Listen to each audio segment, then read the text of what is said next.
signaling that a US-led military attack is imminent. The president promised that the bombs will be coming, nice and new and smart.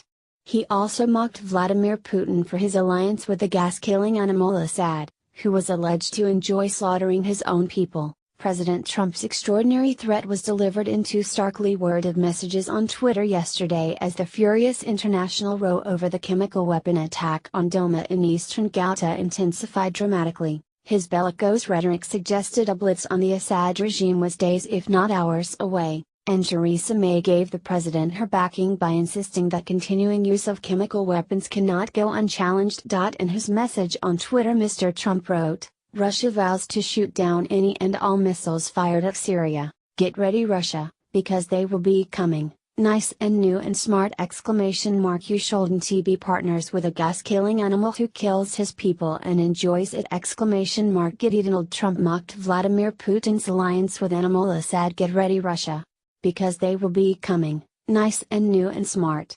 President Donald Trump. His blast followed a Russian warning against Western military intervention in the Syrian civil war, with a pledge that any missiles launched would be shot down. Russia's ambassador to Lebanon Alexander Zasypkin had warned that the Federation's military will shoot down U.S. rockets and even the sources that launched the missiles.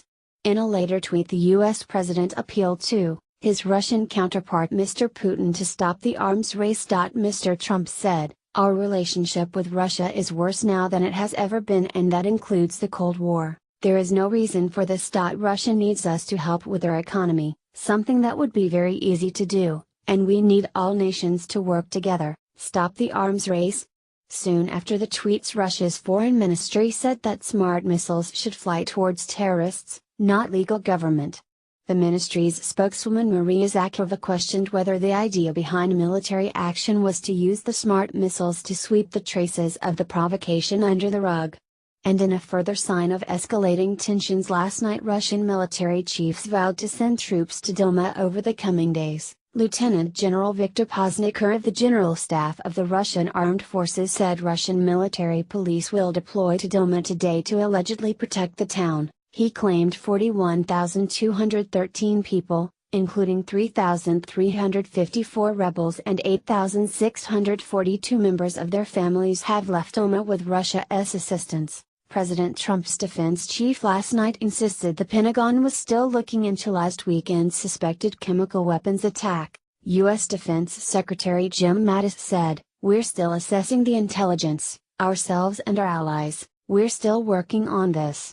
An emergency meeting of the Organization for the Prohibition of Chemical Weapons is to be convened on Monday to discuss the attack. Earlier this week, the U.S. Navy announced that a strike group headed by the aircraft carrier USS Harry S. Truman was sailing for the region. Lieutenant General Viktor Poznikar said that troops would be deployed to protect the town of Douma. The Russian Defense Ministry said yesterday, "We are attentively tracking the situation unfolding around Syria and in the whole region." Instead of talking about the coalition's readiness to fire missiles at Syria, the United States would do better to rebuild the destroyed city of Raqqa, and provide wide-ranging help to its suffering population.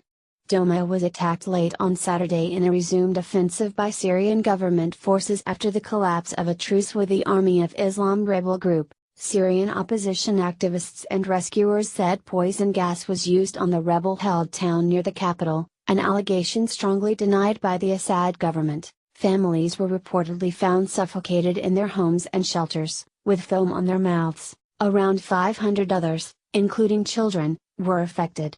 The attack comes almost a year after a chemical attack in the northern Syrian town of Khan Sheikhoun killed dozens of people. That incident prompted the U.S. to launch several dozen Tomahawk cruise missiles at a Syrian air base,